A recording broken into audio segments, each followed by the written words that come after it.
Hello and नमस्कार दोस्तों, स्वागत है आपका अनलॉक जीएस एकेडमी में। ब्रह्मा सीरीज का आज सेशन 19 है हमारे सामने डिस्कशन के लिए। इस सीरीज में हम डिस्कस कर रहे हैं पिछले 10 सालों के पीवाईक्यूज पे। आइए डिस्कशन शुरू करते हैं। 2015 के पेपर के 75 पीवाईक्यूज हम डिस्कस कर चुके हैं प्रीवियस सेशंस में।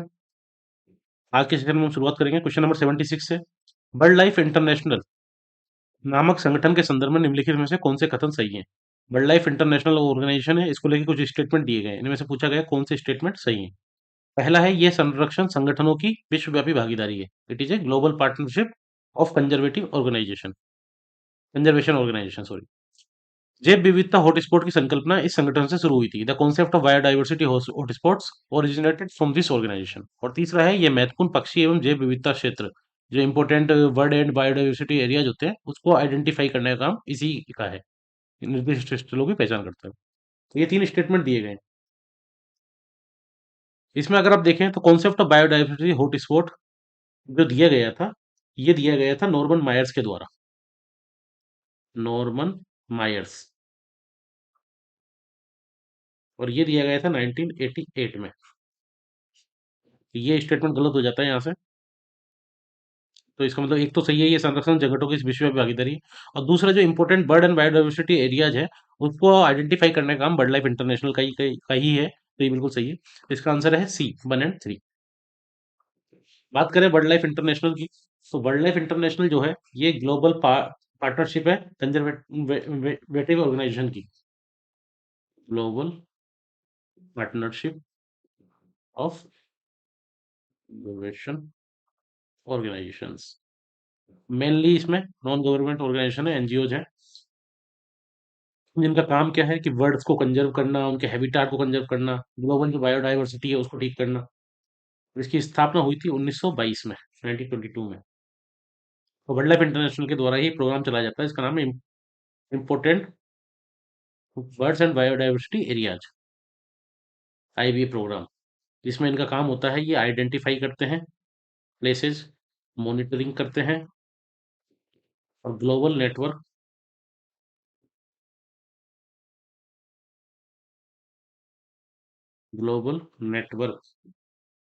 ऑफ आईबीए को प्रोटेक्ट करने का काम होता है।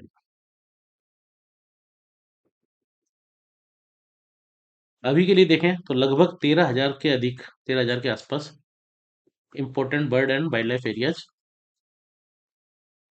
वाइल्ड लाइफ इंटरनेशनल के द्वारा निर्धारित किए गए हैं। और जो आईयूसीएन की रेड लिस्ट निकाली जाती है, आईयूसीएन की जो रेड लिस्ट निकाली जाती है, ऑफिशियल रेड लिस्ट, जो कि वर्ड्स के लिए होती है, उसकी अथॉरिटी वर्ल्ड लाइफ इंटरनेशनल ही है। और इनका हेडक्वार्टर कहाँ पर है वर्ल्ड लाइफ इंटरनेशनल का? यूके, कैम्ब्रिज में। तो इंपॉर्टेंट जो वर्ल्ड और बायोडाइवर्सिटी एरिया, उनको आइडेंटिफाई करने का काम, मॉनिटर करने का काम इनका है। और ये ग्लोबल पार्टनरशिप है कंजर्वेशन ऑर्गेनाइजेशंस की। बिल्कुल सही है। और हाँ, बायोडाइवर्सिटी हॉटस्पॉट की जो बात की जाती है, तो ये जो टर्म है ओरिजिनेट की गई थी नॉर्मन मायर्स के द्वारा 1988 में। क्वेश्चन ये पूछा गया था, उसके कई कारण थे। पहला, आपने ये एंग्री बर्ड्स गेम देखा होगा, तो एंग्री बर्ड्स जो गेम है, इसके जो फाउंडर्स थे, उनके द्वारा वर्ल्ड लाइफ इंटरनेशनल के साथ करार किया गया था, ताकि बचाया जा सके बर्ड्स को। Angry birds in real battle, ये मई 15 का एक आर्टिकल है। उसके अलावा ये कंटिन्यूसली न्यूज में रहा था, ये 14 का आर्टिकल है। ये 15 का आर्टिकल है जनवरी का, open bill stork flock to Raiganj. Continuously news में रहता है वर्ल्ड लाइफ इंटरनेशनल, इसलिए क्वेश्चन पूछा गया था। नेक्स्ट क्वेश्चन है क्वेश्चन नंबर 77। दक्षिण पश्चिमी एशिया का निम्नलिखित में से कौन सा एक देश भूमध्य सागर तक फैला नहीं? Syria, Jordan, Lebanon, Israel. इसका जो सही आंसर है वो है जॉर्डन। क्योंकि अगर हम लोकेशन देखें, इजराइल, जॉर्डन, सीरिया, लेबनान, तो लेबनान की भी सीमा लग रही है मेडिटेरियन सी से, सीरिया की भी लग रही है, इजराइल की भी लग रही है, जबकि जॉर्डन की नहीं लग रही है। जॉर्डन की सीमा इधर इराक से लगती है, इधर सऊदी अरब से लगती है, इधर सीरिया से लगती है, इधर इजराइल से लगती है। इसका सही आंसर है वो है जॉर्डन। उस समय एमनेस्टी इंटरनेशनल की कोई रिपोर्ट आई थी ग्लोबल रिफ्यूजी क्राइसिस को लेके, और उस वजह से ये न्यूज में भी था। इसलिए क्वेश्चन पूछा गया था, क्योंकि इन तीनों चारों देशों में कंटिन्यूसली इन्फ्लक्स हो रहा था रिफ्यूजीज का, जिसमें सीरिया हो गया, टर्की, लेबनान, जॉर्डन। तो इस वजह से क्वेश्चन न्यूज में था और पूछा गया। नेक्स्ट क्वेश्चन है क्वेश्चन नंबर 78। भारत में निम्नलिखित में से किस एक वन प्रारूप में सागौन टीक एक प्रभावी वृक्ष स्पीसीज है। टाइप, किस टाइप के फॉरेस्ट में टीक एक डोमिनेंट ट्री स्पीसीज के रूप में भारत में पाया जाता है? चार ऑप्शंस दिए गए हैं। ट्रॉपिकल मॉइस्ट डिसिडियस फॉरेस्ट, उष्णकटिबंधीय आर्द्र पर्णपाती वन, उष्णकटिबंधीय वर्षा वन जिनको रेन फॉरेस्ट बोलते हैं, ट्रॉपिकल रेन फॉरेस्ट। एक है उष्णकटिबंधीय कटीली झाड़ी one, tropical thorn scrub forest, और एक है घास स्थलयुक्त शीतोष्ण one, temperate forest with grassland. इसका जो सही आंसर है वो है ट्रॉपिकल मॉइस्ट डिसिडियस फॉरेस्ट, उष्णकटिबंधीय आर्द्र पर्णपाती वन। क्योंकि बात करते हैं हम टीक की, तो मोस्ट इंपोर्टेंट टिम्बर ट्री है इंडिया और साउथ ईस्ट एशिया का। इंडिया और साउथ ईस्ट एशिया में मोस्ट इंपोर्टेंट टिम्बर ट्री, लकड़ियों की ज्यादा जरूरत पड़ती है, और इसका यूज भी इसीलिए काफी ज्यादा है फर्नीचर में, फर्नीचर, बोट बिल्डिंग। क्योंकि इसकी जो लकड़ियां होती हैं वो काफी ज्यादा हार्ड होती हैं, काफी स्ट्रॉन्ग होती हैं, ड्यूरेबल होती हैं। और ठीक मिलता है ट्रॉपिकल मॉइस्ट डिसिडियस फॉरेस्ट में, जो पर्णपाती वन होते हैं वहां पर मिलता है, उष्णकटिबंधीय पर्णपाती वनों में। और ये ट्रॉपिकल मॉइस्ट डिसिडियस फॉरेस्ट अगर आप देखें तो इनको चाहिए होता है 100 से 200 सेंटीमीटर बारिश, 27 डिग्री के आसपास टेम्परेचर, और लगभग 60 से 75% तक ह्यूमिडिटी, आर्द्रता। वेस्टर्न घाट में अगर आप देखें तो वेस्टर्न घाट की बेल्ट में ये मिलते हैं, वेस्टर्न घाट में थोड़े थोड़े ईस्टर्न स्लोप पे, वेस्टर्न घाट का जो ईस्टर्न स्लोप है, क्योंकि बारिश जब इधर से आती है तो जो वेस्टर्न स्लोप है वेस्टर्न घाट का, यहाँ पर हमको मिलते हैं पश्चिमी स्लोप पे ज्यादातर rain forest, tropical rain forest, evergreen forest, सदाबहार वन। लेकिन अगर हम देखें ईस्टर्न स्लोप पे, ये ईस्टर्न स्लोप जो होगा वेस्टर्न घाट का, अगर आप देखें तो ये वेस्टर्न घाट हो गया, तो वेस्टर्न घाट का ये वेस्टर्न स्लोप पे तो हमको मिलते हैं ट्रॉपिकल रेन फॉरेस्ट मेनली, सदाबहार वन। और इधर की तरफ जो ईस्टर्न स्लोप है यहाँ पर हमको मिलेंगे मॉइस्ट डिसिडुअस फॉरेस्ट।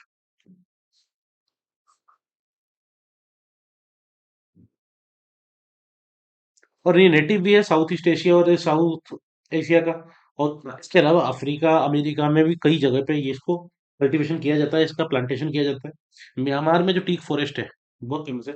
दो स्टडी की गई थी जिसमें कहा गया कि अगर जेनेटिक ओरिजिन देखें इसका, टीक का जेनेटिक ओरिजिन सेंटर, तो ये दो सेंटर निकल के सामने आएंगे। एक सेंटर होगा इंडिया में और एक होगा म्यांमार लाओस में, म्यांमार लाओस में। तो म्यांमार में जो टीक फॉरेस्ट मिलता है वो आप मान लीजिए कि वर्ल्ड का जो नेचुरली टीक फॉरेस्ट जहाँ भी होता है नेचुरली, उसका 50%, लगभग हाफ जो टीक फॉरेस्ट मिलते हैं नेचुरली वो म्यांमार में ही मिलते हैं। ये टीक फॉरेस्ट होते हैं। टीक फॉरेस्ट अगर देखें, tropical moist deciduous forest, tropical wet evergreen, tropical semi evergreen, tropical dry deciduous. तो आप ये देखिए ट्रॉपिकल मॉइस्ट डिसिडुअस आपको मिलता है ये ईस्टर्न स्लोप पे, ये वाला रीजन। इसके अलावा ये सेमी एवरग्रीन मिलता है बीच में, सेमी एवरग्रीन। और ट्रॉपिकल वेट एवरग्रीन, जो वेट एवरग्रीन फॉरेस्ट है वो मिलता है इस जगह पे, जो ईस्ट वेस्टर्न स्लोप है वेस्टर्न घाट का, इस जगह पे ईस्टर्न स्लोप पे मिलता है ट्रॉपिकल मॉइस्ट डिसिडुअस फॉरेस्ट। इसके अलावा ट्रॉपिकल मॉइस्ट डिसिडुअस फॉरेस्ट ये भी इसमें छत्तीसगढ़ एमपी वाले रीजन में मिलता है, थोड़ा बहुत हिमालय की तराई वाले रीजन में भी मिलता है। तो इस तरह से एमपी, छत्तीसगढ़, महाराष्ट्र, केरला, कर्नाटक, आंध्र प्रदेश, थोड़ा बहुत तमिलनाडु, इन जगहों पे टीक फॉरेस्ट काफी मात्रा में मिलता है। नेक्स्ट क्वेश्चन है क्वेश्चन नंबर 79। प्राय समाचारों में देखी जाने वाली बीजिंग घोषणा और कार्रवाई मंच, Beijing declaration and platform for action क्या है? चार ऑप्शंस दिए गए हैं। क्षेत्रीय आतंकवाद से निपटने की कोई रणनीति है, टेकल द रीजनल टेररिज्म। दूसरा है एशिया पैसिफिक क्षेत्र में जो धारणीय आर्थिक समृद्धि की कार्य योजना है। तीसरा है महिला सशक्तिकरण हेतु कार्यसूची, और फोर्थ है वन्य जीवों के दुर्व्यापार की रोकथाम के लिए कोई उद्घोषणा है, स्ट्रेटजी। इसका सही आंसर है वो है सी, क्योंकि ये न्यूज में भी रही थी, इस कारण से ये पूछा गया। बीजिंग डिक्लेरेशन की अगर हम बात करें, सबसे पहले हमें देखना होगा कि ये बीजिंग डिक्लेरेशन किससे संबंधित थी। ये संबंधित थी यूएन वर्ल्ड कॉन्फ्रेंस से। आपको पता हो यूएन का चार्टर है, यूएन का चार्टर आया था 1945 में। और इस चार्टर में एक इंपॉर्टेंट बात की गई थी, इसमें एक प्रोविजन डाला गया था आर्टिकल 8 के रूप में, जिसमें कहा गया था कि मैन वुमेन इक्वलिटी, समानता की बात की गई थी, कि ऐसे प्रोग्राम शुरू करने पड़ेंगे जिसमें हमें मैन वुमेन इक्वलिटी के साकार किया जा सके। और इसी को लेके 1975 में एक रेजोल्यूशन आता है यूएन जनरल असेंबली में। और इस रेजोल्यूशन के हिसाब से 1975 को इंटरनेशनल वुमेन्स ईयर करार दिया गया। और जो 1976 से लेके 1985 का समय है, इसको इंटरनेशनल डिकेड फॉर वुमेन करार दिया गया। महिलाओं के लिए अंतर्राष्ट्रीय दशक 1976 से लेकर 1985 तक। और इसी 1975 के रेजोल्यूशन के बाद ही 1975 में ही पहली फर्स्ट यूएन की वुमेन कॉन्फ्रेंस होती है, वुमेन कॉन्फ्रेंस। और ये वुमेन कॉन्फ्रेंस कहाँ होती है? ये होती है मैक्सिको सिटी में, मैक्सिको की राजधानी मैक्सिको सिटी में, जिसमें मैक्सिको डिक्लेरेशन आती है, मैक्सिको डिक्लेरेशन। इसी के बाद 1980 में 5 साल के बाद सेकंड कॉन्फ्रेंस होती है। और ये सेकंड कॉन्फ्रेंस कहाँ पर होती है? ये होती है कोपेनहेगन में, कोपेनहेगन, डेनमार्क।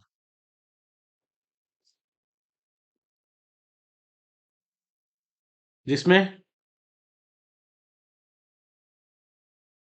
इसके बाद 1985 में थर्ड कॉन्फ्रेंस की जाती है, और ये थर्ड कॉन्फ्रेंस होती है नैरोबी केन्या में, नैरोबी केन्या। और इसी के बाद फाइनली फोर्थ कॉन्फ्रेंस होती है। ये आप देख सकते हैं, नैरोबी केन्या में थर्ड कॉन्फ्रेंस होती है 1985 में। और ये फोर्थ कॉन्फ्रेंस होती है United nation fourth world conference on women, जो कि होती है सितंबर 1995 में। और इसी में ये बीजिंग में होती है, और यहीं से निकल के आती है Beijing declaration, Beijing declaration. Beijing declaration, अब बीजिंग डिक्लेरेशन किससे संबंधित थी? ये वुमेन राइट्स से संबंधित थी, मेनली वुमेन्स राइट्स की बात की जाती थी इसमें। और इसमें 12 एरियाज डिफाइन किए गए थे, 12 एरियाज वुमेन के लिए, जिसमें आप देख सकते हैं हेल्थ हो गया, एजुकेशन हो गया, इकोनॉमी में वुमेन्स का क्या रोल है, इन्वायरमेंट में उनका क्या रोल है, साथ ही उनकी गर्ल चाइल्ड को बचाने में देशों का क्या योगदान है, पॉवर्टी में, साथ ही मीडिया में, डिसीजन मेकिंग में। इस तरह से 12 एरियाज डिफाइन किए गए, जिसमें वुमेन को एम्पावरमेंट करने की बात की गई। अब बात यह है कि सितंबर 1995 में एक डिक्लेरेशन होती है, उसके लिए क्वेश्चन 2015 में क्यों पूछा गया? क्योंकि आप देखें 95 से लेके 2015 तक ये हो जाता है 20 साल। और 20 साल होने के बाद न्यूज में था बीजिंग +20, जो बीजिंग डिक्लेरेशन हुई थी उसका 20 साल हो गए थे, तो उसका रिव्यू चल रहा था कि क्या जेंडर इनइक्वलिटी को कम कर दिया गया है या नहीं किया गया है, तो ये काफी न्यूज में था। India admits to gender inequality in Beijing +20 review, ये नवंबर 14 की न्यूज है। Women need to thrive not just survive, ये जनवरी 15 की न्यूज है। The unfinished agenda on Beijing goals, ये नवंबर 14 की न्यूज है। इसलिए ये न्यूज में था बीजिंग डिक्लेरेशन, इसीलिए पूछा गया था। तो इसका सही आंसर है an agenda for women's empowerment and outcome of a world conference convened by the United United Nations. Next question है क्वेश्चन नंबर 80। इसमें कहा गया हर दिन कमोबेश एक सही होता है, ईच डे इज मोर और लेस द सेम। सुबह समुद्री मंद पवन के साथ साफ उजली होती है, जैसे जैसे सूर्य आकाश में ऊपर चढ़ता है गर्मी बढ़ती है, घने बादल बनते हैं, और फिर बादलों की गर्ज और बिजली की चमक के साथ वर्षा होती है, लेकिन वर्षा शीघ्र ही समाप्त हो जाती है। ठीक है। ऑलमोस्ट डेली रेन होती है और जल्दी खत्म हो जाती है, डेली गर्मी पड़ती है, गर्मी से रेन होती है। इसका जो सही आंसर है वो है विषुवतीय जलवायु, इक्वेटोरियल क्लाइमेट। क्योंकि ये पूरा जो कॉन्सेप्ट है ये इक्वेटोरियल क्लाइमेट का है, कि हर दिन एक जैसा होता है, क्योंकि ना सर्दी गर्मी का इतना ज्यादा डिफरेंस होता है। क्योंकि अगर आप देखें 0 degree equator, Tropic of Cancer और ट्रॉपिक ऑफ कैप्रिकॉर्न,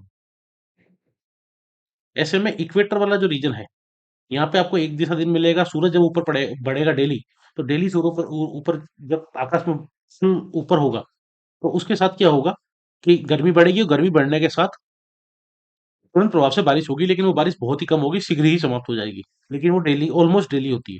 तो इसीलिए ये इक्वेटोरियल क्लाइमेट का रीजन है, ये वाला इक्वेटोरियल क्लाइमेट। ये इक्वेटोरियल क्लाइमेट कहाँ मिलता है? तो ये वाला रीजन साउथ अमेरिका में, इधर आप देख सकते हैं अफ्रीका में, और इधर साउथ ईस्ट एशिया वाला रीजन, ये है इक्वेटोरियल क्लाइमेट।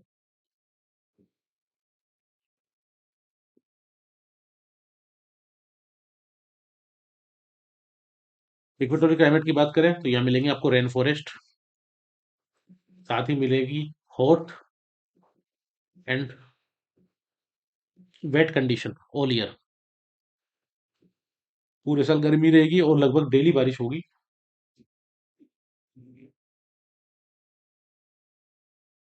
एनुअल रेनफॉल अधिक होता है, ऑलमोस्ट एवरी डे होता है। और आप देखिए लगभग ये जो इक्वेटोरियल क्लाइमेट पाया जाता है, ये पाया जाता है 5 से लेके 10 डिग्री नॉर्थ, 5 से लेके 10 डिग्री साउथ के आसपास। 5 से लेके 10 डिग्री नॉर्थ और साउथ में ये पाया जाता है इक्वेटोरियल क्लाइमेट। और बहुत सारे रीजन है, जिसमें कॉन्गो बेसिन हो गया अफ्रीका में, ये वाला रीजन। साउथ अफ्रीका में अमेजन बेसिन हो गया। इसके अलावा गिनी कोस्ट हो गया, ये वाला रीजन गिनी कोस्ट वाला। उसके अलावा इंडो मलेशियन रीजन हो गया, ये इंडो मलेशियन रीजन हो गया। ईस्ट सेंट्रल अमेरिका हो गया, ये वाला रीजन। कैरेबियन आइलैंड वाला रीजन हो गया थोड़ा सा। उसके अलावा हम देखें तो ईस्टर्न मडागास्कर वाला रीजन, ये थोड़ा सा रीजन, ये वाला ईस्टर्न मडागास्कर, तो ये वाला रीजन पे इक्वेटोरियल क्लाइमेट पाया जाता है। इसमें ऑप्शन दिया गया है मेडिटेरेनियन क्लाइमेट का, भूमध्य सागरीय जलवायु। भूमध्य सागरीय जलवायु पाई जाती है भूमध्य सागर के आसपास। और इसी जलवायु के नाम पर ही इसका नाम, क्योंकि ये मेडिटेरियन सी के आसपास पाई जाती है, इसलिए इसका नाम भूमध्य सागरीय जलवायु रखा गया। तो ये भूमध्य सागरीय जलवायु मेडिटेरियन क्लाइमेट, इसमें क्या मिलता है? इसमें ये भूमध्य सागरीय जलवायु मिलती है लगभग 30 से लेके 45 डिग्री नॉर्थ एंड साउथ में। जैसे अब ये देखिए, ये भूमध्य सागरीय जलवायु यहाँ भी मिलती है साउथ अफ्रीका में। यही चिली में मिलती है, सेंट्रल चिली में। इसके अलावा ऑस्ट्रेलिया में मिलती है भूमध्य सागरीय जलवायु। और ये वेस्टर्न पार्ट ऑफ कॉन्टिनेंट में मिलती है, जनरली पश्चिमी पार्ट पे कॉन्टिनेंट के। ठीक है, समर वार्म होता है और विंटर माइल्ड और कोल होता है। साथ ही बात करें मानसून जलवायु को, तो मानसून जलवायु, ये मानसून जलवायु मिलती है। ये है मानसून जलवायु। और मानसून जलवायु जो होती है, ये इंडियन सब कॉन्टिनेंट में वेस्टली दिखती है आपको, जिसमें ऑफशोर वेट मानसून होता है, जो कि मानसून इस तरह से आता है, ऑफशोर मानसून होता है। और उसके बाद विंटर में, सर्दियों के समय, ऑनशोर ड्राई मानसून होता है, जिसमें पानी नहीं होता, ड्राई मानसून होता है, जो विंटर में होता है। इसकी बात करें सवाना और सूडान टाइप क्लाइमेट की, तो सवाना और सूडान टाइप क्लाइमेट मिलता है। ये ट्रांजिशनल टाइप क्लाइमेट है एक्चुअली। ये अब देखिए, सवाना और सूडान टाइप क्लाइमेट, तो ये मेनली जो बेस्ट रूप से कहीं दिखता है, तो वो मिलता है सूडान में, साउथ सूडान में। तो इसलिए इसका नाम सूडान क्लाइमेट रख दिया गया है। और ये इक्वेटोरियल फॉरेस्ट और ट्रेड जो हॉट डेजर्ट है, ट्रेड विंड हॉट डेजर्ट, उनके बीच में मिलता है। यहाँ पर हाई टेम्परेचर रहता है ऑल ईयर, सवाना क्लाइमेट में हाई टेम्परेचर ऑल ईयर, लगभग 24 से लेके 28 डिग्री सेंटीग्रेड। तो इसलिए जो सही आंसर है वो था विषुवतीय जलवायु, जहाँ पे हर दिन कम से एक सही होता है। और लगभग डेली सूरज ऊपर चढ़ता है, गर्मी बढ़ती है और बारिश होती है। क्वेश्चन नंबर 81 है, भारतीय अर्थव्यवस्था के संदर्भ में निम्नलिखित कथनों पर विचार कीजिए। पहला स्टेटमेंट दिया गया है, पिछले दशक में वास्तविक सकल घरेलू उत्पाद की वृद्धि दर लगातार बढ़ती रही है। दूसरा है, पिछले दशक में बाजार कीमतों पर रुपये में सकल घरेलू उत्पाद लगातार बढ़ता है। मतलब जो जीडीपी है, gross domestic product at market price in rupees, ये स्टेडली इंक्रीज हो रहा है इन द लास्ट डिकेड। ठीक है। दूसरा है, रेट ऑफ जो ग्रोथ है, rate of growth of real GDP has steadily increase in the last decade. आप ये देखिए कि अगर आप इस डिकेड को 2015 में क्वेश्चन पूछा गया था, आप इसको 2005 से 15 वाला डिकेड मान लीजिए, या 2000 से लेके 2010 वाला डिकेड मान लीजिए। इन दोनों डिकेड में एक चीज कॉमन है, 2008, जो कि वर्ल्ड में रेसेशन आया था। और ऐसे में रेसेशन जब आया था, तो 2008 के टाइम पे हमारी ग्रोथ रेट कितनी भी अच्छी रही हो, कितनी भी सही रही हो, लेकिन सबकी ग्रोथ रेट एक बार को नीचे डाउन हुई थी। ऐसे में rate of growth of real growth domestic product है steadily increase in the last decade, continuously बढ़ रही है, स्टेडली इंक्रीज हो रही है, ऐसा नहीं था। तो ये स्टेटमेंट गलत हो जाता है। इसका जो सही आंसर है वो है केवल दो, क्योंकि पिछले डिकेड में जीडीपी एट मार्केट प्राइस तो कंटिन्यूअसली बढ़ रहा है, लेकिन ग्रोथ रेट हमारी डाउन हुई थी, कंटिन्यूअसली स्टेडली इंक्रीज नहीं हुई है। ये आप देख सकते हैं, India GDP growth rate historical data जो है 2000 से लेके और 2010 तक का, या फिर 5 से लेके 15 तक का, या अभी तक कंटिन्यूअसली। और नॉर्मल का रियल जीडीपी देखें अगर हम ग्रोथ रेट, तो ये आप देख सकते हैं 2008-9 में, तो ये 8-9 के टाइम पे बिल्कुल ये बढ़ रहा था कंटिन्यूअसली। अगर हम देखें 2003-4 से, या ऑलमोस्ट हम देखें यहाँ से 2002 से, तो स्पीडली बढ़ रहा था। लेकिन ये जो 2008 और 9 वाला सीन आया, तो ये जो रेसेशन हुआ वर्ल्ड में, इस वजह से बिल्कुल डाउन हुआ। क्वेश्चन नंबर 82 है, निम्नलिखित कथनों पर विचार कीजिए। पहला है, भारत में किसी राज्य की विधान परिषद का आकार उस राज्य की विधानसभा के आधे से अधिक बड़ी हो सकती है। The legislative council of A state in India can be larger in size than half of the legislative assembly of that particular state. दूसरा है, किसी राज्य का राज्यपाल उस राज्य की विधानसभा परिषद के सभापति को नामनिर्देशित कर सकता है। मीन गवर्नर जो होगा किसी स्टेट का, वो नॉमिनेट कर सकता है लेजिस्लेटिव काउंसिल के चेयरमैन को। ये दोनों ही स्टेटमेंट गलत है। इसका सही आंसर है डी। कारण, अगर हम बात करें लेजिस्लेटिव काउंसिल की, लेजिस्लेटिव काउंसिल जिसको विधान परिषद कहा जाता है, विधान परिषद, ये आती है आर्टिकल 171 से। और इस 171 में इसके साइज की बात की गई है कि विधान परिषद का साइज क्या होगा। तो विधान परिषद का साइज होगा विधानसभा की जो स्ट्रेंथ है उसका वन थर्ड मेंबर, उससे अधिक नहीं होना चाहिए। मतलब अगर विधानसभा की साइज है 100 मेंबर, तो वन थर्ड होता है 33 पॉइंट कुछ, इससे अधिक नहीं हो सकती, 33 से अधिक नहीं हो सकती, 33 मैक्स है। ये विधान परिषद की साइज ये होगी कि इतने मेंबर विधान परिषद में होंगे, तो वन थर्ड से अधिक नहीं होगा कभी भी विधानसभा। लेकिन कुछ कुछ विधानसभाएं ऐसी हैं जिनमें मेंबर्स कम है, ऐसे में उनके लिए कहा गया है कि मिनिमम 40 मेंबर्स तो उसके होंगे ही होंगे। तो मिनिमम 40 मेंबर्स कम से कम, और मैक्सिमम कितना, विधानसभा का वन थर्ड, वन थर्ड से अधिक नहीं। दूसरी टेन्योर कितना होगा, तो इनका टेन्योर होगा 6 साल का, 6 साल का टेन्योर होता है। परमानेंट बॉडी होती है लेजिस्लेटिव काउंसिल, राज्यसभा की तरह इसका इसका बिल्टन नहीं होता, बिल्टन रिजोल्यूशन नहीं होता है, ठीक है। और हर 2 साल में वन थर्ड मेंबर रिटायर होते रहते हैं, वन थर्ड हर साल, हर 2 साल में रिटायर होते हैं वन थर्ड मेंबर, ठीक है। उसके बाद रही बात चेयरमैन की, तो चेयरमैन को गवर्नर के द्वारा नॉमिनेट नहीं किया जाता, चेयरमैन को चुना जाता है इन्हीं सदस्यों के द्वारा, इलेक्टेड बाय मेंबर्स। जैसे लोकसभा में चुना जाता है उसी तरह से इलेक्टेड किया जाता है, ये विधानसभा में चुना जाता है उसी तरह से चेयर को चुना जाता है मेंबर्स के द्वारा। अब इसमें मेंबर्स जो होंगे उनका चुनाव कैसे होगा, तो इसमें जितने मेंबर्स होते हैं उनको कई हिस्सों में बांट दिया गया है। जैसे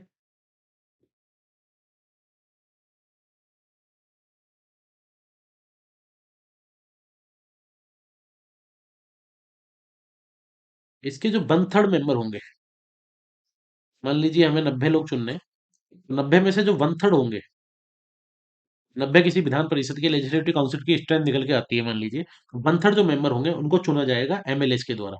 एक इलेक्टोरेट बनेगा जिसमें एमएलएज होंगे, विधायक होंगे, और इनके द्वारा चुना जाएगा, उसी राज्य के जो विधायक होंगे उनके द्वारा वन थर्ड मेंबर्स को चुना जाएगा।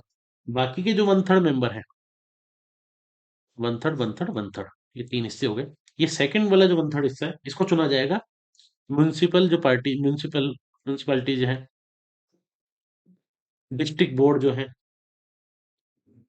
इनके मेंबर्स के द्वारा। और जो वन थर्ड मेंबर बचते हैं, इनको भी दो हिस्सों में अगर हम बांट दिया जाए, वन सिक्स और one six, in one six member को चुना जाता है, गवर्नर के द्वारा निर्देशित किया जाता है। और गवर्नर इसको निर्देश करता है, गवर्नर निर्देशित करता है कोऑपरेटिव में जिनका योगदान हो, जिनका लिटरेचर में योगदान हो, जिनका आर्ट्स में योगदान हो, जिनका साइंस में योगदान हो, या जिनका सोशल सर्विस में योगदान हो, ये क्लास वाले लोगों को गवर्नर के द्वारा चुना जाता है। बचा वन सिक्स मेंबर, तो इन वन सिक्स को भी हम डिवाइड कर देते हैं वन ट्वेल्थ में। इनको चुना जाता है वन ट्वेल्थ को, जो टीचर्स हैं, रजिस्टर्ड टीचर्स हैं उनके द्वारा, जो राज्य के टीचर्स हैं उनके द्वारा। और जो वन ट्वेल्थ मेंबर्स है इनको चुना जाता है जो रजिस्टर्ड ग्रेजुएट स्टूडेंट है, जो ग्रेजुएट हो चुके हैं उनके द्वारा। इस तरह से विधान परिषद की संरचना कंप्लीट होती है। क्वेश्चन ये पूछा गया था, उसका कारण था क्योंकि उस समय आंध्र प्रदेश और तेलंगाना का मैटर चल रहा था, और आंध्र प्रदेश काउंसिल की स्ट्रेंथ को बढ़ाने के लिए ये लोकसभा का बिल बिल पेश पास किया गया था। मार्च 15 की न्यूज है। इसके अलावा महाराष्ट्र की लेजिस्लेटिव काउंसिल का जो चेयरमैन थे, उनके खिलाफ नो कॉन्फिडेंस मोशन आया था, और पहली बार महाराष्ट्र के इतिहास में उनको हटाया गया था, इस तरह से लेजिस्लेटिव काउंसिल के चेयरमैन को। तो इसलिए ये न्यूज में था, मार्च 15 की एक और न्यूज थी। इसके अलावा जुडिशियल रिव्यू और नॉमिनेशन टू लेजिस्लेटिव काउंसिल के लिए एक केस हुआ था, जिसमें कहा गया था कि जो लेजिस्लेटिव काउंसिल में नॉमिनेशन होता है गवर्नर के द्वारा, इसका जुडिशियल रिव्यू होना चाहिए। तो ये भी एक न्यूज कंटिन्यूस चल रही थी, तो लेजिस्लेटिव काउंसिल किसी ना किसी कारण से कंटिन्यूस न्यूज में थी। अब आपका ये कारण काम है कि आप ये बताइए मुझे कि कितनी लेजिस्लेटिव काउंसिल है हमारे देश में अभी के समय, कमेंट करके जरूर बताइए। नेक्स्ट क्वेश्चन है क्वेश्चन नंबर 83। इसमें कहा गया है भारत की प्रभुता, एकता और अखंडता की रक्षा करें और उसे अक्षुण्ण रखें to uphold and protect the sovereignty, unity and integrity of India is a provision made in the. ये क्वेश्चन इतना इजी क्वेश्चन था, लेकिन एट द सेम टाइम इतना कंफ्यूजिंग था कि कई लोगों ने इसको गलत किया। और एग्जाम हॉल का प्रेशर ही ऐसा होता है, हमें यहाँ बैठ के लगता है कि ये बहुत इजी क्वेश्चन है, लेकिन एग्जाम हॉल का प्रेशर ये होता है कि हम बहुत सिल्ली मिस्टेक करके आते हैं। कई लोग इसका आंसर प्रियम्बल लगा के आए हैं, लेकिन इसका सही आंसर है वो है फंडामेंटल ड्यूटी।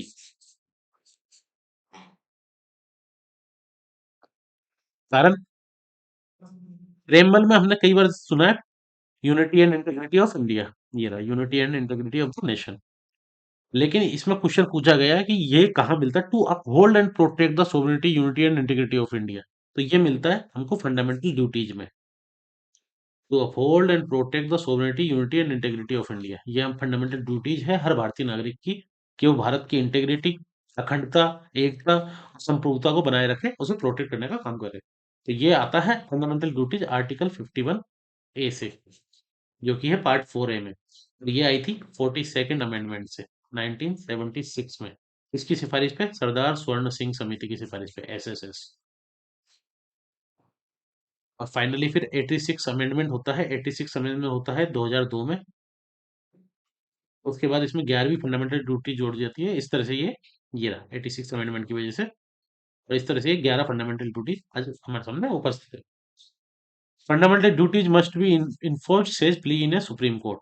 तो ये सुप्रीम कोर्ट में फंडामेंटल ड्यूटीज से रिलेटेड एक ली गई थी। किसी ने एक याचिका डाली थी जिसमें कहा गया था कि फंडामेंटल ड्यूटीज को भी इन्फोर्स किया जाना चाहिए और लोगों के द्वारा फॉलो करवाया जाना चाहिए। इस फरवरी, सॉरी, ये न्यूज़ है अभी की, तो इसलिए अभी इसको अभी पढ़िएगा, उस समय की न्यूज़ नहीं है फंडामेंटल ड्यूटीज को लेके। ये अभी की न्यूज़ है फरवरी 2022 की, जिसमें फंडामेंटल ड्यूटीज को लेके सुप्रीम कोर्ट में एक प्ली डाली गई है। तो फंडामेंटल ड्यूटीज अभी का जो एग्जाम होगा 2023 का, उसके लिए भी काफी ज्यादा इंपॉर्टेंट है, तो इसको आप पढ़ के जाइएगा, इसलिए ये चीज सामने रखी गई। नेक्स्ट क्वेश्चन है क्वेश्चन नंबर 84। निम्नलिखित में से कौन सा एक पारितंत्र शब्द का सर्वोत्कृष्ट वर्णन है? Which one of the following is the best description of the term ecosystem? चार ऑप्शन दिए गए हैं। पहला है community of organism interacting with one other another, एक दूसरे से अन्योन्य क्रिया करने वाले जीवों का समुदाय, हो सकता है, ठीक है। दूसरा, पृथ्वी का विभाग जो सजीव जीवों द्वारा आवासित है, बिल्कुल गलत। जीवों का समुदाय और साथी और पर्यावरण जिसमें रहते हैं, किसी भौगोलिक क्षेत्र में वनस्पति जात और प्राणी जात, बिल्कुल गलत। इसका सही आंसर है C, the community of organism together with the environment in which they live. क्योंकि यहाँ बात करते हैं हम इकोसिस्टम की, तो इकोसिस्टम में लिविंग, नॉन लिविंग, सभी लोग आ जाते हैं। ये इंडिविजुअल पॉपुलेशन है। इंडिविजुअल जब बढ़ जाते हैं तो उसको हम बोलते हैं पॉपुलेशन, जनसंख्या। और इसी जनसंख्या में कुछ और लोग मिलते हैं तो हम बोलते हैं कुछ और सेक्शन, कुछ और ऑर्गेनाइजेशन, तो कम्युनिटी। और इसी कम्युनिटी में जब लिविंग और ये लिविंग बींग्स है, लिविंग और नॉन लिविंग बींग्स को साथ के एनवायरनमेंट को हम जोड़ लेते हैं, तो ये हो जाता है इकोसिस्टम। और ऐसे ही कई इकोसिस्टम, टेरेस्ट्रियल इकोसिस्टम या फिर मरीन इकोसिस्टम, ये सारे इकोसिस्टम मिल जाते हैं तो वो बायोम बनता है। और फिर फाइनली जो निकल के आता है वो है बायोस्फीयर। तो इसका सही आंसर था वो है सी। कंफ्यूजिंग था ए और सी, लेकिन इसका सही आंसर है सी। क्वेश्चन नंबर 85 है, पंचायती राज व्यवस्था का मूल उद्देश्य क्या सुनिश्चित करना है? फंडामेंटल ऑब्जेक्टिव क्या है पंचायती राज सिस्टम का, ये पूछा गया है कि क्या था फंडामेंटल ऑब्जेक्टिव। इसमें दिया गया है विकास में जन भागीदारी, पीपल्स पार्टिसिपेशन इन डेवलपमेंट, ठीक है। राजनीतिक जवाबदेही, लोकतांत्रिक विकेंद्रीकरण और फाइनेंशियल मोबिलाइजेशन। अब इसमें देखिए आप, लोकतांत्रिक विकेंद्रीकरण बिल्कुल सही है, डेमोक्रेटिक डिसेंट्रलाइजेशन है, विकास में जन भागीदारी बिल्कुल है, एक और तीन तो है ही, तो ये गलत हो जाता है। उसके बाद है राजनीतिक जवाबदेही। राजनीतिक जवाबदेही, पॉलिटिकल अकाउंटेबिलिटी, पंचायती राज व्यवस्था का उद्देश्य नहीं था। और at the same time financial mobilisation की हम बात करें तो फाइनेंशियल मोबिलाइजेशन ये एक आउटकम है पंचायती राज इंस्टीट्यूशन का, ना कि ऑब्जेक्टिव। तो ये आउटकम है, ऑब्जेक्टिव नहीं है, तो ये गलत हो जाता है। इसका सही आंसर है वो है सी, 1 और 3। बात करें पंचायती राज इंस्टीट्यूशन की, पंचायती राज इंस्टीट्यूशन आए थे ग्रास रूट डेमोक्रेसी के लिए, ग्रास रूट डेमोक्रेसी के लिए, कि लोकतंत्र को नीचे तक पहुंचाया जाए, ग्रास रूट लेवल पे लोकतांत्रिक तरीके से डेवलपमेंट का काम हो। और इसी को बोला जाता है डेमोक्रेटिक डिसेंट्रलाइजेशन, लोकतांत्रिक विकेंद्रीकरण, जिसमें लोगों की भागीदारी हो, सोशो इकोनॉमिक प्रोग्रेस हो, सामाजिक आर्थिक उन्नति हो, समानता है। तो इसीलिए, और रिसोर्स मोबिलाइजेशन का जो काम है ये आउटकम है पीआरआई का, ना कि ऑब्जेक्टिव। पंचायती राज इंस्टीट्यूशन आए थे 73rd अमेंडमेंट एक्ट से, जो कि 1992 में आया था। और इसी से पार्ट 9 जोड़ा गया हमारे संविधान में, जिसमें आर्टिकल 243 से लेकर 243 ओ तक, 243 ओ, यह है पंचायत से रिलेटेड। और इसी से रिलेटेड 11 शेड्यूल जोड़ी गई संविधान में, जिसमें 29 आइटम्स है जो फंक्शंस कर सकते हैं पंचायती राजों के। आर्टिकल 14 है डीपीएसपी में, जिसमें पंचायती राजों को, पंचायतों को गठन करने की जिम्मेदारी सरकार को दी गई है, ग्राम पंचायत के बारे में, ये डीपीएसपी में मिलता है हमें। पंचायती राज इंस्टीट्यूशन के लिए तो 3 चार कमेटी बनी थी, उनके बारे में हम देख लेते हैं। सबसे पहले कमेटी बनी थी बलवंत राय मेहता कमेटी। ये बलवंत राय मेहता कमेटी बनी थी 1957 में। इन्होंने बात की थी 3 स्तरीय पंचायती राज सिस्टम। दूसरी कमेटी बनी थी अशोक मेहता कमेटी। ये बनी थी 1977 में। इन्होंने बात की थी 2 स्तरीय पंचायती राज सिस्टम होना चाहिए। तीसरी कमेटी बनी थी जीवी के राव कमेटी 1985 में। और इन्होंने बात की थी 4 टियर स्ट्रक्चर की। और एक कमेटी बनी थी एल एम सिंघवी कमेटी। और एल एम सिंघवी कमेटी बनी थी 1986 में, जिसने की बात की थी पहली बार कि कॉन्स्टिट्यूशनली रिकॉग्निशन मिलनी चाहिए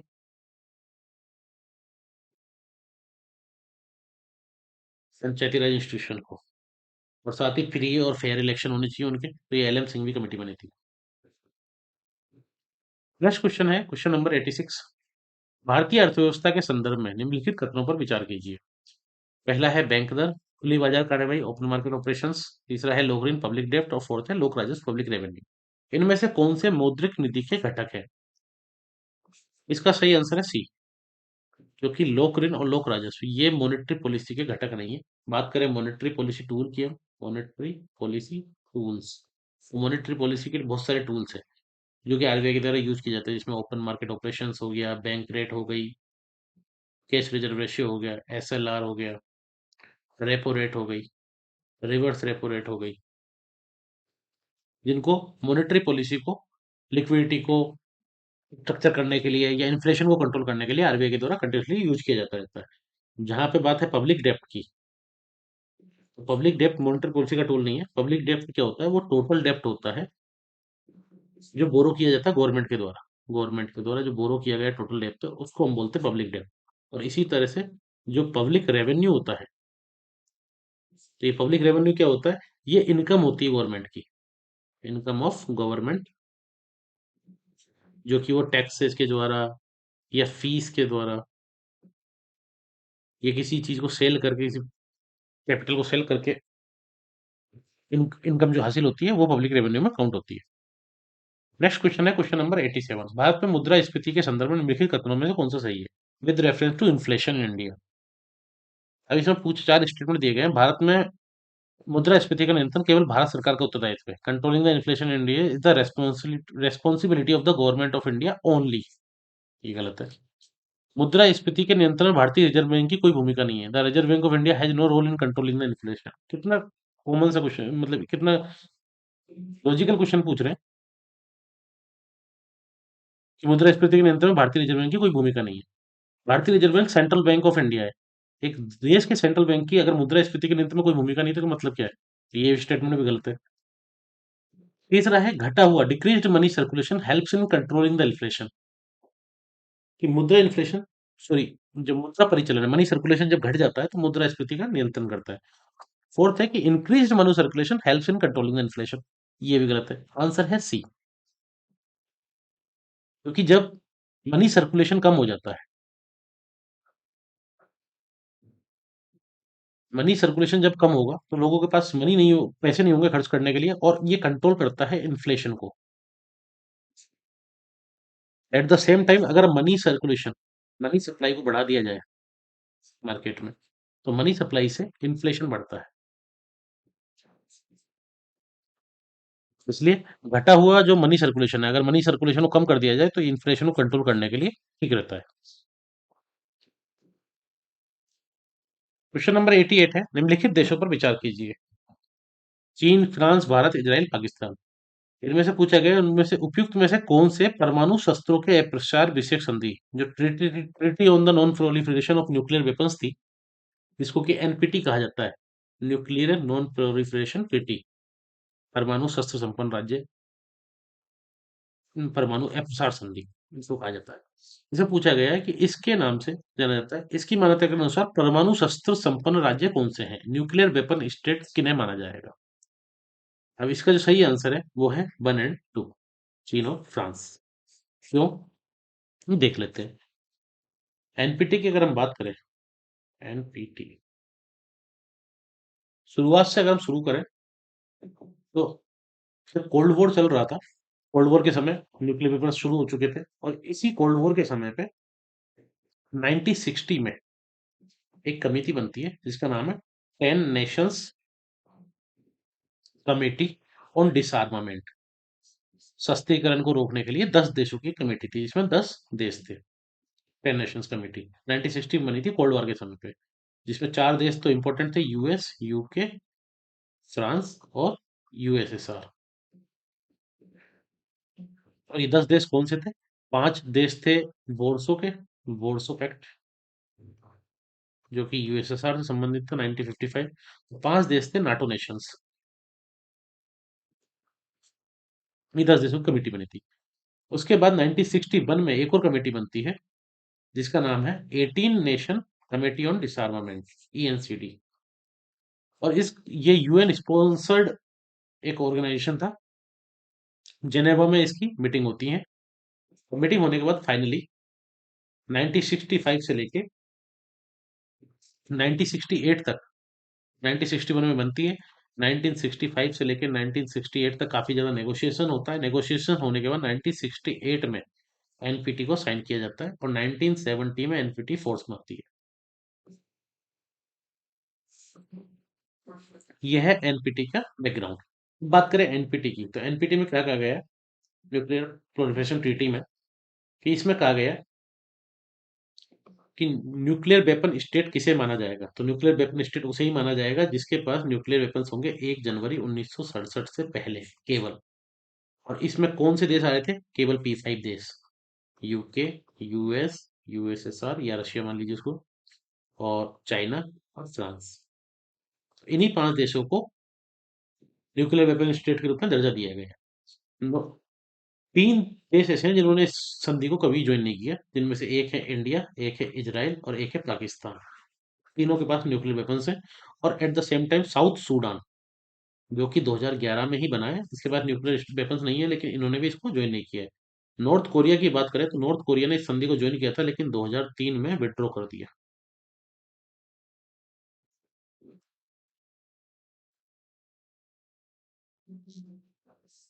जनरली ये जो ट्रीटी आई थी, ये आई थी 25 सालों के लिए। ओरिजिनली आई थी 25 सालों के लिए, 1970 से लेके 1995 के लिए।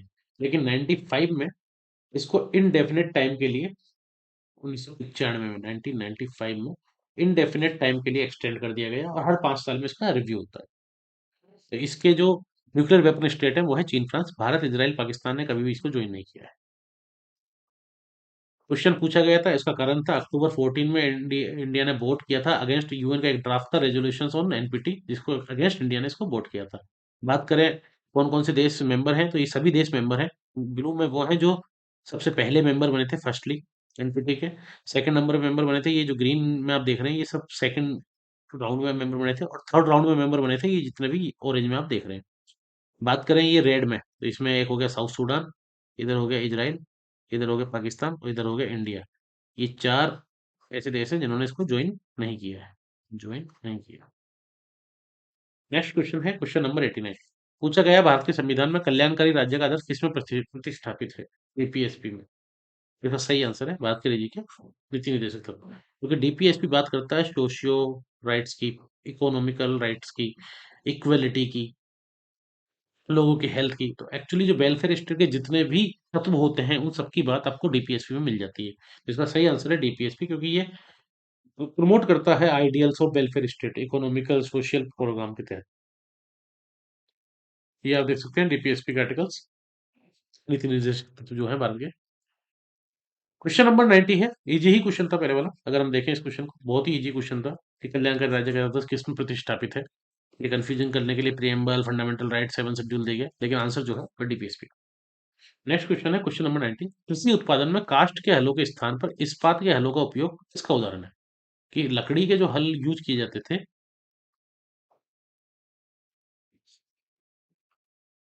उसके स्थान पे स्टील के हलों का यूज किया जाने लगा। तो एग्रीकल्चर प्रोडक्शन में इसका 21 चीज का एग्जाम्पल है। 4 ऑप्शन दिए गए हैं। पहला है श्रम बढ़ाने वाली प्रौद्योगिकी प्रगति, लेबर ऑगमेंटिंग टेक्नोलॉजिकल प्रोग्रेस। दूसरा है पूंजी बढ़ाने वाली प्रौद्योगिकी प्रगति।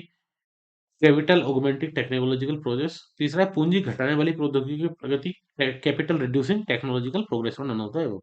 इसका सही आंसर है वो है बी, पूंजी बढ़ाने वाली प्रौद्योगिकी की प्रगति, कैपिटल ऑगमेंटिंग टेक्नोलॉजिकल प्रोग्रेस। क्योंकि जब वुडन प्लस था, जो लकड़ी का हल था, इसकी बजाय स्टील का हल आने आया, तो इसकी वजह से क्या हुआ, ये प्रोडक्टिविटी बढ़ी बनली, और ये capital augmenting technical technical technological progress है। उसका कारण है क्योंकि प्रोडक्टिविटी बढ़ी है जो एग्जिस्टिंग कैपिटल गुड्स थी उसकी वजह से। और जहां बात की जाती है लेबर ऑगमेंटिंग टेक्नोलॉजिकल प्रोग्रेस, तो लेबर ऑगमेंटिंग कौन सी होती है, जिसमें स्किल्स बढ़ाई जाती हैं प्रोडक्टिविटी में, लेबर फोर्स की जो एग्जिस्टिंग लेबर फोर्स है उसकी स्किल बढ़ाई जाती है। तो इसका सही आंसर है वो है बी। क्वेश्चन नंबर 91 है, भारत में संसदीय प्रणाली की सरकार है क्योंकि, there is a parliamentary system of government in India because. चार ऑप्शंस दिए गए हैं। पहला है लोकसभा जनता द्वारा प्रत्यक्ष रूप से निर्वाचित होती है। दूसरा है संसद संविधान का संशोधन कर सकती है। तीसरा है राज्यसभा को भंग नहीं किया जा सकता। और फोर्थ है मंत्रिपरिषद लोकसभा के प्रति उत्तरदायी है। अब आप ये देखिए, लोकसभा इलेक्टेड है डायरेक्टली बाय द पीपल, इसको संसदीय प्रणाली का कारण नहीं माना जा सकता। दूसरा है संसद संविधान का संशोधन कर सकती है। बहुत सी देश है जहां पे संसदीय प्रणाली नहीं है, वहां भी संसद के पास ये अधिकार है कि वो संविधान का संशोधन कर सकती है। राज्यसभा को भंग नहीं किया जा सकता, ये बिल्कुल सही बात है, राज्यसभा को भंग नहीं किया जा सकता, लेकिन ये इसका कारण नहीं है कि भारत में संसदीय प्रणाली की सरकार है क्योंकि राज्यसभा को भंग नहीं किया जा सकता, नहीं। इसका सही आंसर है वो है ये डी, मंत्रिपरिषद जो होती है लोकसभा के प्रति उत्तरदायी होती है, ना कि किसी और के प्रति। ऐसे में ये संसदीय प्रणाली की सरकार है क्योंकि मंत्रिपरिषद लोकसभा की जो एग्जीक्यूटिव है वो उत्तरदायी है लोकसभा के प्रति। और ये कहा गया आर्टिकल 75 में, the prime minister shall be appointed by the president and other minister shall be appointed by the president on the advice prime minister. इस ये 75 का जो तीसरा स्टेटमेंट आप देख रहे हैं, द काउंसिल ऑफ मिनिस्टर, मंत्री परिषद शैल बी कलेक्टिवली रेस्पॉन्सिबल, जो उनकी कलेक्टिव रेस्पॉन्सिबिलिटी होती है वो होती है house of the people, Lok Sabha के प्रति।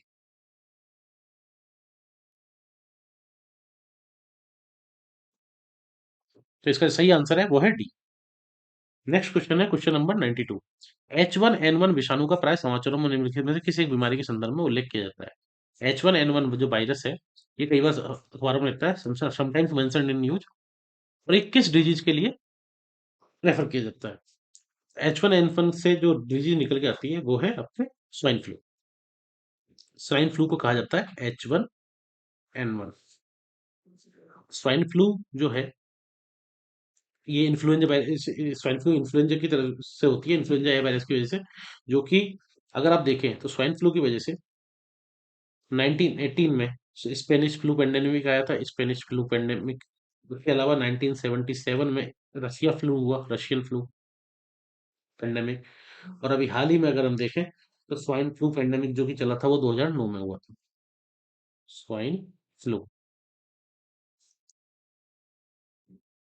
बात करें एड्स की, तो एड्स होता है HIV वायरस से। उसके अलावा बर्ड फ्लू की बात करें तो बर्ड फ्लू होता है H5N1।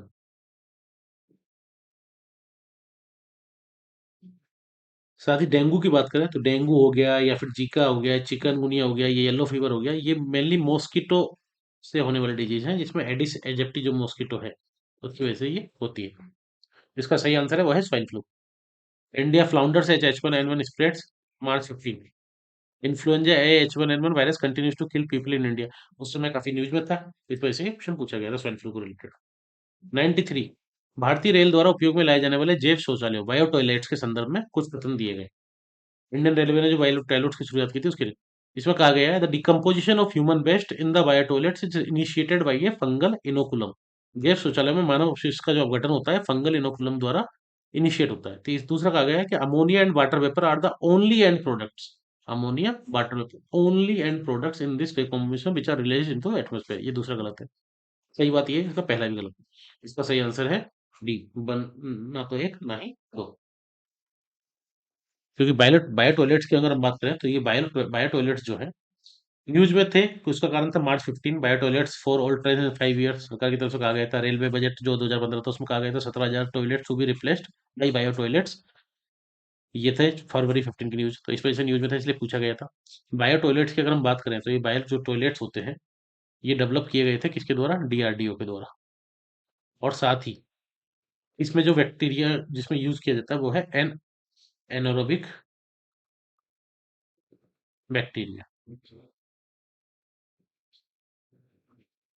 जिसका इसमें यूज किया जाता है वेस्ट को कन्वर्ट करने में गैसेज और वाटर में, और जो गैसेज निकलती हैं वो निकलती है मीथेन, CO2, जिनको कि एटमॉस्फेयर में रिलीज कर दिया जाता है, और जो वाटर निकलता है डिस्चार्ज कर दिया जाता है क्लोरिनिकेशन के बाद। नेक्स्ट क्वेश्चन है क्वेश्चन नंबर 94। अंतर्राष्ट्रीय नकदी की समस्या।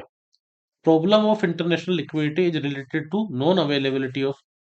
इन चार ऑप्शंस दिए गए हैं: वस्तु सेवाएं, गोल्ड और silver, dollars and hard currency, exportable surplus.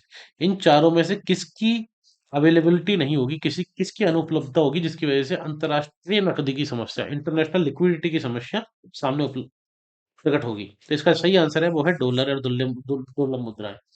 क्योंकि जो इंटरनेशनल लिक्विडिटी की बात की जाती है, इंटरनेशनल लिक्विडिटी, अंतर्राष्ट्रीय नकदी, ये किससे रिलेटेड है? ये रिलेटेड है इंटरनेशनल पेमेंट से, जहाँ पे जरूरत पड़ती है। और इंटरनेशनल पेमेंट रिलेटेड है इंटरनेशनल ट्रेड से। जो भी इंटरनेशनल ट्रेड होता है गुड्स एंड सर्विसेज का, उसमें इंटरनेशनल पेमेंट की जरूरत पड़ती है, और उसमें इंटरनेशनल लिक्विडिटी चाहिए होती है। और इसमें इंटरनेशनल लिक्विडिटी में क्या क्या आता है? इसमें सब कुछ आता है। इसमें आ जाते हैं सारे रिसोर्सेज, जिसमें गोल्ड हो गया, मेन हो गया, गोल्ड के बाद फॉरेन करेंसीज, फॉरेन करेंसी जिसमें डॉलर या अदर हार्ड करेंसी। डॉलर को इसलिए बोला जाता है क्योंकि डॉलर बहुत बड़ी एक्सेप्टेबल करेंसी है पूरे दुनिया में, इस वजह से। और जब ये डॉलर और हार्ड करेंसी कम हो जाती है तो ये इंटरनेशनल लिक्विडिटी की प्रॉब्लम शुरू होती है। इसमें सही आंसर है वो है सी। क्वेश्चन नंबर 95 है फ्यूल सेल्स से संबंधित, कि फ्यूल सेल्स जो होते हैं जिनमें हाइड्रोजन से समृद्ध ईंधन और ऑक्सीजन का उपयोग विद्युत पैदा करने के लिए होता है, इसके संदर्भ में कुछ स्टेटमेंट दिए गए हैं। स्टेटमेंट क्या है? पहला है, यदि शुद्ध हाइड्रोजन का उपयोग ईंधन के रूप में होता है, प्योर हाइड्रोजन को फ्यूल के रूप में यूज किया जाएगा, तो फ्यूल सेल बाई प्रोडक्ट के रूप में क्या निकालेंगे? हीट और वाटर, इसका उत्सर्जन करेंगे। दूसरा है, फ्यूल सेल्स का उपयोग भवनों को विद्युत प्रदान के लिए तो किया जा सकता है, किंतु लैपटॉप कंप्यूटर जैसी छोटी युक्तियों के लिए नहीं। तीसरा है, फ्यूल सेल्स नित्यावर्ती धारा जो कि अल्टरनेटिंग करंट होता है, इसके रूप में विद्युत उत्पादन करते हैं। इसका आप देखिए, ये गलत है बिल्कुल, कि फ्यूल सेल्स अल्टरनेटिव करंट के रूप में विद्युत उत्पादन नहीं करते, जबकि डायरेक्ट करंट के रूप में विद्युत उत्पादन करते हैं। तीसरा गलत। आंसर आ गया वन। यूपीएससी यही जानना चाह रहा था कि आपको इतना सा पता है नहीं पता। सही बात इसकी सेकंड की, सेकंड भी गलत है, क्योंकि फ्यूल सेल सब में यूज होता है। फ्यूल सेल्स किसी भी पोर्टेबल डिवाइस को जिसमें बैटरी यूज में होती है, उसको चाहे वो गाड़ी हो, चाहे वो कंप्यूटर हो, चाहे वो लैपटॉप हो, हर जगह यूज किया जा सकता है। और पहला जो स्टेटमेंट है बिल्कुल सही है, कि प्योर हाइड्रोजन अगर यूज की जाएगी तो ये क्या एमिट करेगा? ये एमिट करेगा हीट और वाटर बाई प्रोडक्ट के रूप में। तो वैसे जनरली इसमें क्या यूज किया जाता है? हाइड्रोजन फ्यूल यूज किया जाता है। उसके अलावा ऑक्सीजन यूज की जाती है इलेक्ट्रिसिटी जनरेट करने में। एनर्जी इफिशियंट होता है, जो हाइड्रोजन की केमिकल एनर्जी उसको इलेक्ट्रिसिटी में कन्वर्ट करता है फ्यूल सेल्स।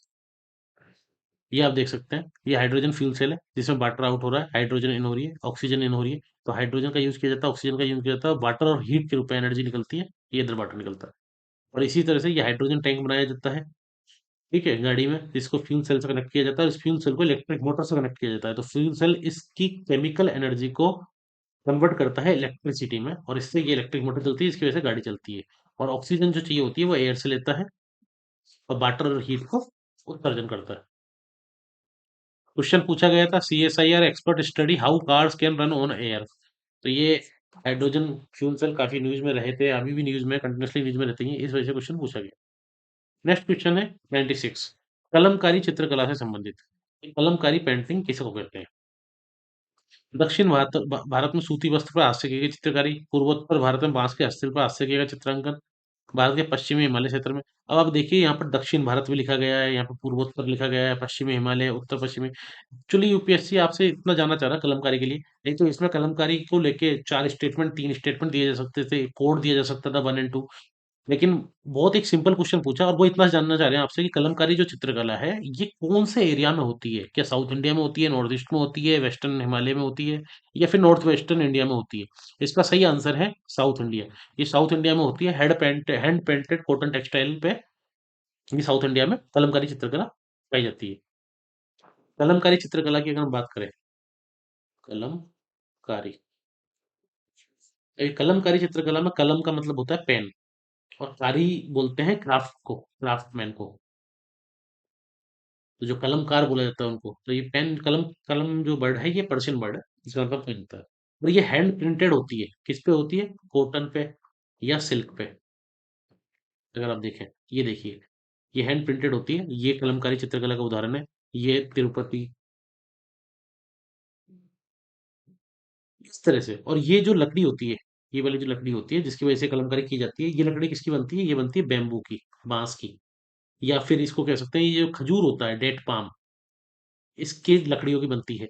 और इस तरह से इसको कंटिन्यूअसली हैंड पे, हाथों से प्रिंट किया जाता है। कॉटन, ये कपड़ा देख सकते हैं आप, ये कॉटन या सिल्क के कपड़े में की जाती है। और सबसे बड़ी जो बात होती है इसमें कलमकारी में, कि इसमें यूज किया जाता है नेचुरल डाइज का। आर्टिफिशियल डाइज का यूज नहीं किया जाता, केवल नेचुरल डाइज का यूज किया जाता है। और पूरे 23-24 स्टेप्स होते हैं, जिसके बाद फाइनली ये कपड़ा निकल के आता है।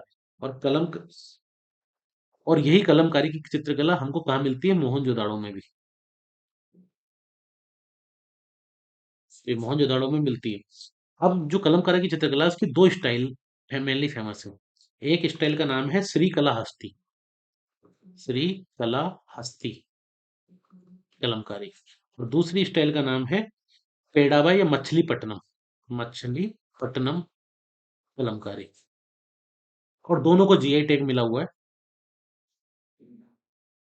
श्रीकलाहस्ती जो स्टाइल है कलमकारी की, ये कहाँ मिलती है? ये मिलती है हमको यहाँ पर, ये तिरुपति डिस्ट्रिक्ट है, ये वाला। ये है तिरुपति डिस्ट्रिक्ट, यहाँ पर मिलती है हमको श्रीकलाहस्ती कलमकारी। और दूसरा डिस्ट्रिक्ट है यहाँ पर, ये कृष्णा डिस्ट्रिक्ट। यहाँ पर मिलती है हमको मछलीपट्टनम, मछलीपट्टनम कलमकारी। इसके अलावा गुजरात में भी पाई जाती है ये, कुछ कुछ जगह गुजरात में भी होती है। और ये पॉपुलर मेनली हुई थी कलमकारी किस समय? गोलकुंडा सल्तनत जब थी, गोलकोंडा सल्तनत, ये थी 16-17 सेंचुरी में। उस समय ये काफी ज्यादा फेमस थी।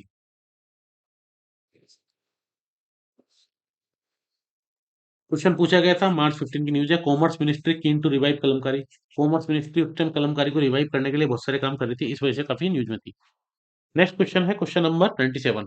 निम्नलिखित में से कौन सा बीज ग्राम संकल्पना, बीज सीड विलेज कॉन्सेप्ट के प्रमुख उद्देश्य का सर्वोत्तम वर्णन करता है? किसानों को अपने ही खेत के बीजों का उपयोग करने के लिए प्रोत्साहित करना, किसानों को गुणवत्ता युक्त बीज उत्पादन का प्रशिक्षण देने में लगाना, उनके द्वारा दूसरों को समुचित समय पर वहन करने योग्य लागत में गुणवत्ता युक्त बीज उपलब्ध कराना। तीसरा है, कुछ ग्रामों को अनन्य रूप से प्रमाणित बीजों के उत्पादन के लिए ही ईयरमार्क करना। ग्रामों में उद्यमियों को, जो एंटरप्रेन्योर्स है, उनको आइडेंटिफाई करना तथा उन्हें बीज कंपनियों की स्थापना करने के लिए प्रौद्योगिकी और वित्त उपलब्ध कराना। नहीं, इसका सही आंसर है वो है बी। सीड विलेज जो कॉन्सेप्ट आया था, ये सीड विलेज प्रोग्राम आया था सरकार का एक, बीज Gram Yojana, seed village concept. इस सीड विलेज कॉन्सेप्ट में जितनी भी एंटिटीज थी, जिसमें से प्राइवेट एंटिटीज हो या पब्लिक हो, पब्लिक एंटिटीज हो या कॉर्पोरेशन हो, कोऑपरेटिव बॉडीज हो, इन सबको इन्वॉल्व किया गया था। और इन्वॉल्व करने के बाद जो सीड है, जो कि फाउंडेशन होता है किसी भी एग्रीकल्चर सिस्टम का, फाउंडेशन होता है कोई बीज। और सीड की बात की जाए, बीज की, तो इसकी अगर क्वालिटी बढ़ा दी जाए, क्वालिटी बढ़ाने से फायदा ये होता है कि इसके जो प्रोडक्शन है, फसल का जो प्रोडक्शन है, उसमें इजाफा होता है 15 से 20% का। और इसलिए ये माना जाता है कि क्वालिटी सीड का प्रोडक्शन करना बहुत जरूरी है। और रूरल सेल्फ सफिशिएंसी के लिए, कि ग्रामीण लोग सेल्फ सफिशिएंट हो, इसके लिए सीड क्वालिटी प्रोडक्शन खुद ही जगह पे हो, डिस्ट्रीब्यूशन भी वहीं पर हो। और इसी के लिए विलेज में फार्मर्स के ग्रुप को ट्रेंड किया गया, और ट्रेंड करने के बाद उनको प्रोडक्शन और डिस्ट्रीब्यूशन से जोड़ा गया। तो involving the farmers for training and quality seed production and thereby to make available quality seeds to others at appropriate time and affordable cost. तो इनको, फार्मर्स को जोड़ा गया ताकि उनको ट्रेनिंग दी जा सके सीड प्रोडक्शन की और डिस्ट्रीब्यूशन की, ताकि वो उस गांव के या उस गांव के आसपास के थोड़े से रिश्ते को कैटर कर सकें। तो इसलिए स्पीड विलेज कॉन्सेप्ट इसलिए आया था। ये स्कीम आई थी 2014 और 15 में सरकार की तरफ से, इसलिए क्वेश्चन पूछा गया था। और इसमें फाइनेंशियल असिस्टेंस दिया जाता है for distribution of quality seeds discounted rate पे, ठीक है। Only ready seed market can help conserve traditional crops, ये जुलाई 14 की न्यूज है। उसके अलावा न्यूज है December 14 की, the village that defied drought, ये भी सीड विलेज कॉन्सेप्ट से रिलेटेड है। नेक्स्ट क्वेश्चन है क्वेश्चन नंबर 98। इसमें कहा गया है, वर्ष प्रतिवर्ष निरंतर घाटे का बजट रहा है, घाटे को कम करने के लिए सरकार द्वारा निम्नलिखित में से कौन सी कार्रवाई की जा सकती है? कंटिन्यूअसली डेफिसिट बजट रहता है ईयर आफ्टर ईयर, और इसके लिए सरकार द्वारा क्या किया जा सकता है? चार ऑप्शन दिए गए हैं। पहला है राजस्व व्यय में कमी लाना, रेवेन्यू जो एक्सपेंडिचर है उसको कम करना, बिल्कुल सही है। क्योंकि अगर हम बात करें बजट डेफिसिट की, तो बजट डेफिसिट का मतलब क्या है? बजट डेफिसिट का मतलब है कि सरकार का एक्सपेंडिचर जो है वो ज़्यादा है और सरकार का रेवेन्यू जो है वो कम है, सीधी-सी बात ये। तो ऐसे में अगर रेवेन्यू एक्सपेंडिचर को कम किया जाता है सरकार की तरफ से, तो ये बजट घाटे को फाड़ने का काम करेगा, बिल्कुल सही है। दूसरा है कि नई कल्याणकारी योजनाएँ आरंभ करना, ये बिल्कुल गलत है क्योंकि नई स्कीम आरंभ करने का मतलब है उसके लिए और पैसा चाहिए और जब पैसा चाहिए तो ये सरकार राजस्व व्यय में कमी लाना चाहती है और ये इस पैसे का मतलब है कि रेवेन्यू एक्सपेंडिचर बढ़ जाएगा सरकार का। तो ये बिल्कुल गलत है दूसरा। दूसरा गलत करने के बाद हमारे पास ऑप्शन बचता है 1 एंड 1 3 तो 1 तो सही है। तीसरा है सब्सिडीज का युक्तिकरण करना, रैशनलाइजेशन राइजिंग सब्सिडी, बिल्कुल सही है, फोर्थ गलत है। रैशनलाइजिंग सब्सिडीज का मतलब होता है कि उन सब्सिडीज को मॉनिटर करना, उनका रिव्यू देखना कि उनको सही हाथों में जाया जा रहा है नहीं जा रहा, डायरेक्ट बेनिफिट ट्रांसफर हो रहा है तो क्या बीच में मीडिएटर के रूप में कहीं। तो इसलिए रैशनलाइज करना सब्सिडीज को कि किसे जरूरत है किसे नहीं, तो ये रैशनलाइजेशन किया जाना चाहिए ताकि रेवेन्यू एक्सपेंडिचर कम हो सरकार का। तो ये आंसर इसका है 1 एंड 3 ए 98 का। ये क्वेश्चन पूछा गया था क्यों, subsidies to be rationalise, Arun Jaitley जो कि उस टाइम के फाइनेंस मिनिस्टर थे, जनवरी 15 की न्यूज है। Budget shows commitment to keep fiscal deficit low, says Standard and Poor's, ये न्यूज है मार्च 15 की। तो ये बजट डेफिसिट जनरली वैसे भी न्यूज में रहता है। सब्सिडाइज रैशनलाइजेशन की बात चल रही थी उस समय कि सब्सिडीज को रैशनलाइज करना चाहिए ताकि रेवेन्यू एक्सपेंडिचर टोटल एक्सपेंडिचर सरकार का जो है कम हो। नेक्स्ट क्वेश्चन है क्वेश्चन नंबर 99। इसमें पूछा गया है निम्नलिखित में से किनको भौगोलिक सूचना ज्योग्राफिकल इंडिकेशन की स्थिति प्रदान की गई है। तीन ऑप्शन दिए गए हैं, बनारसी जरी और सोडिया, राजस्थानी दाल बाटी चूरमा, तिरुपति लड्डू। ये दाल बाटी चूरमा तो गलत है। 1 एंड 3, इसका सही आंसर है वो है 1 एंड 3।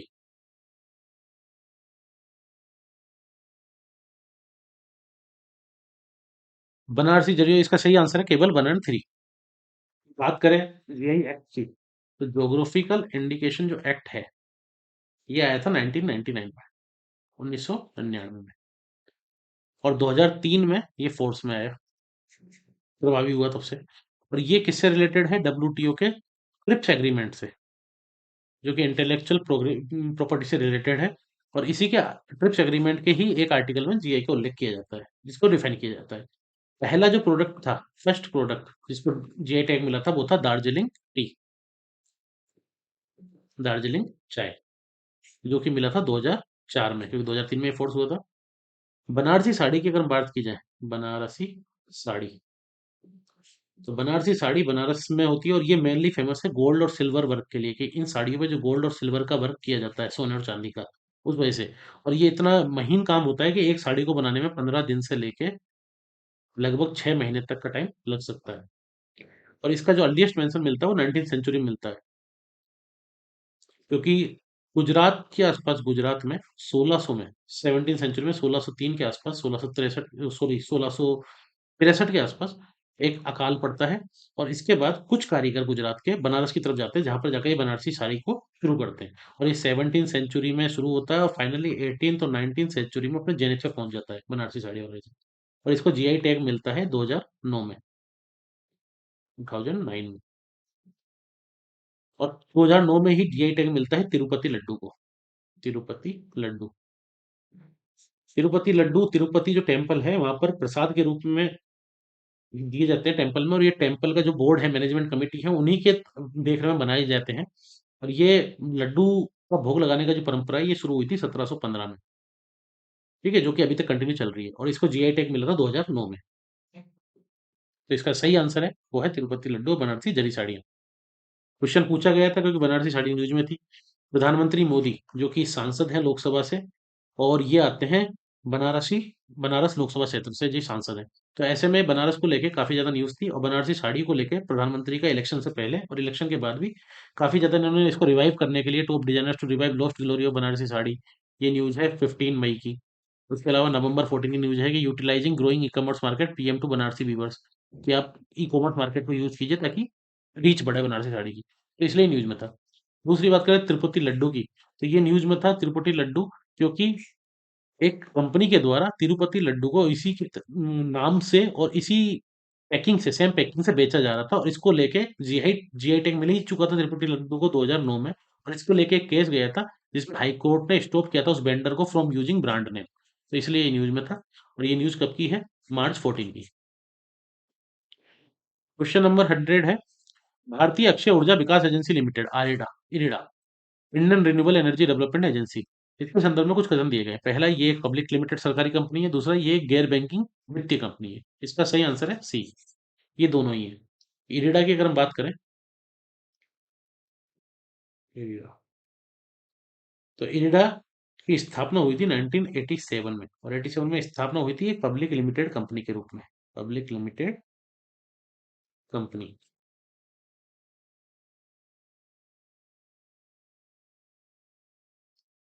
ठीक है, और ये एक एनबीएफसी भी है, नॉन बैंकिंग फाइनेंशियल कॉर्पोरेशन भी है। किसके अंतर्गत? Ministry of new and renewable energy के अंतर्गत। इरिडा का काम क्या है? इसका काम है प्रमोट करना, डेवलप करना, किस चीज के लिए? फाइनेंशियल असिस्टेंस, वित्तीय प्रावधान करना, किसके लिए? जो रिन्यूएबल एनर्जी के प्रोजेक्ट हैं उनके लिए। और 2015 में इरिडा को मिनी रत्न स्टेटस मिलता है, मिनी रत्न स्टेटस, कैटेगरी फर्स्ट। इसलिए ये न्यूज में थी, इसलिए क्वेश्चन पूछा गया था इरिडा के बारे में। उसी समय न्यूज में थे ग्रीन बॉन्ड, इसलिए इरिडा पे ये क्वेश्चन पूछा गया। इस तरह से हमारा 2015 का पेपर कंप्लीट होता है।